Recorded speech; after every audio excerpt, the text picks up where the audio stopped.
गोविंद मुग्ध हो गए कि अपूर्व वृंदावन शोभा छटा ऋतु बर्तमान छटा ऋतु की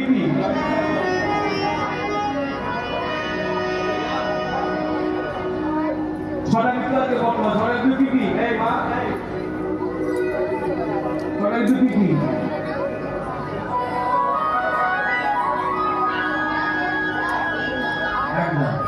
আর ছটা ঋতু ফুল কি কি? সর্বনাশ, ছটা ঋতু অনেক ফুল, সব ফুটেছে বৃন্দাবনে। মানে গ্রীষ্মকালেরও ফুল ফুটলো, শীতকালেরও ফুল ফুটলো, বর্ষারও ফুল ফুটলো, সব ফুল ফুটেছে। কেন? গোবিন্দ লীলা করবে। মৃদুমন্দ পবনের বাতাস যমুনার জল টলমল করছে, আর এদিকে কি বলে চাঁদ ঝলমল ঝলমল করছে। গোবিন্দ স্মরণ করলেন তাকে। এই রাসলীলা বলতে গিয়ে প্রথমে যিনি বললেন, যার কথা বলে আজ আমরা জানতে পারলাম রাসলীলার কথা, সামনে বসে আছে মৃত্যু পদযাত্রী মহারাজা পরীক্ষিত। মাত্র 7 দিন বাঁচবে। তাকে হরিদ্বারের নৈমিষারণ্য তীর্থক্ষেত্রে যিনি রাসলীলা বর্ণনা করতে শোনাচ্ছে, তিনি হলেন ব্যাসদেবের পুত্র সুখদেব গোস্বামী পাদ। এই মহারাজা পরীক্ষিত শাপগ্রস্ত হয়েছে, জল চাইতে গিয়ে ওই মুনির কাছে অভিশাপগ্রস্ত হয়েছে। 7 দিন আর বাঁচবে, 7 দিন বাদে সপ্তাহে তোমার মৃত্যু হবে। সেই মহারাজা পরীক্ষিত ব্যাসনন্দন সুখদেব গোস্বামী পাদকে গুরুপদে বরণ করে তার কাছে হরিকথা শুনছেন, ভাগবত কথা শুনছেন। আর এই রাসলীলা বর্ণনা করতে গিয়ে তিনি প্রথমেই বললেন, ভগবান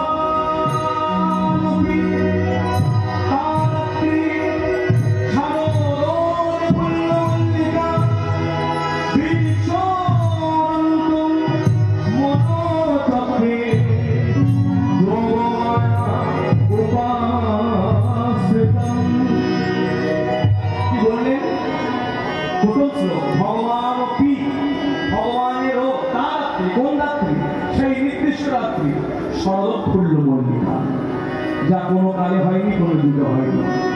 শরৎকালে মল্লিকা ফুল ফুটে উঠল। বৃক্ষ বন্ধু দেখছেন, রন্ত মনে মনে ভাবছে খেলা করবো। বৃক্ষ রন্ত মনুষ্যকে মনে মনে ভাবলেন, তাই স্মরণ করলেন তাকে যোগমায়াম উপাসিতা। ওইকে দাঁড়িয়ে আছে, কে দাঁড়িয়ে আছে? মা যোগমা। কেউ বলছে কালী, কেউ বলছে তারা, কেউ বলছে ভবানী, যার যেমন সেই মাকে গোবিন্দ স্মরণ করলেন। আসুন মায়ের কাছে যখন এলাম, একটা ছোট্ট করে শ্যামা সঙ্গীত গাই।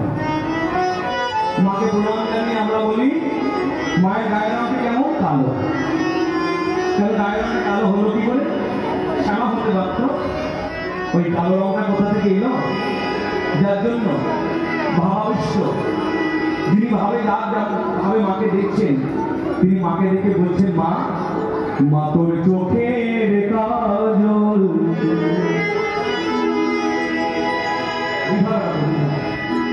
সারায় মাখিয়ে দিল,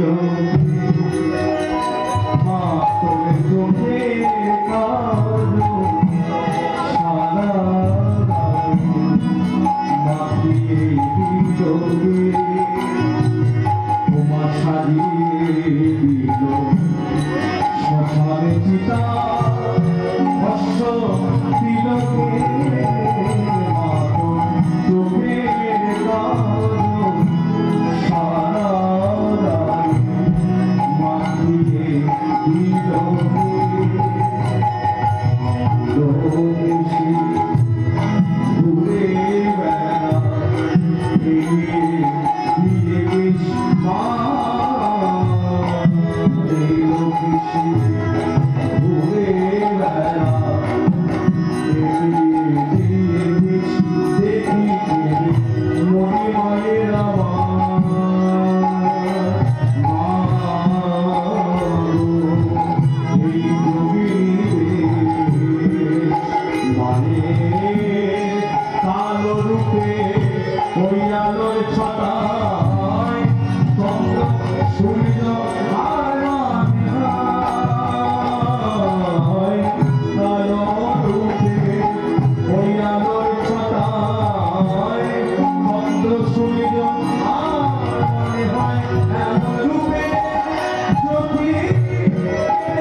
সীতা ভস্য তিলকে মাতর চোখে সারা রায়ে মাখিয়ে দিলকে মাতর চোখে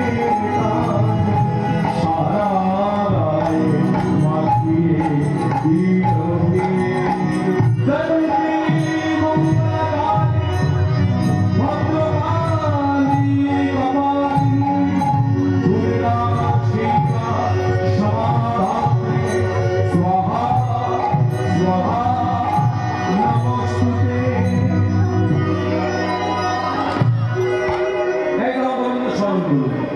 আজ এই স্মরণ করলো যোগমার সহায় যা যা অপূর্ণতা ছিল সব পূরণ করলেন বৃন্দাবনে। তাই জন্য বাংলা পদকর্তা গোবিন্দ দাস তিনি বর্ণনা করলেন এই রাসলীলা প্রথম পদ। গোবিন্দ কিরকম দেখছেন বৃন্দাবনে?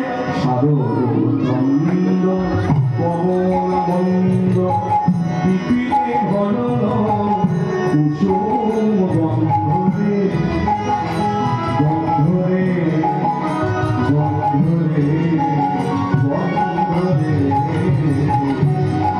রাসলীলা নিতাই হরি হরি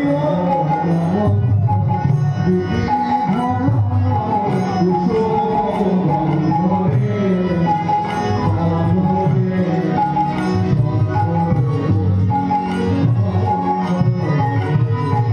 মলয় পবন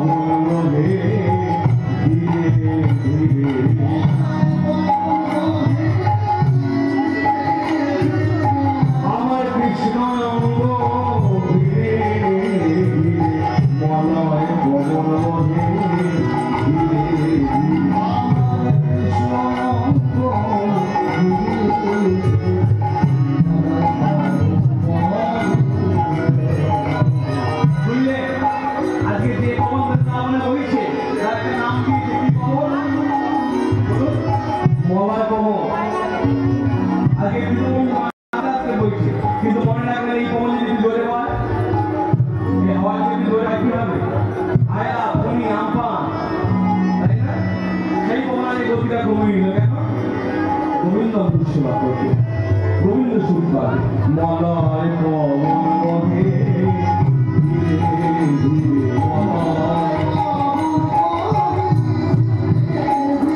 আমার গোবিন্দ ধীরে ধীরে পবন কত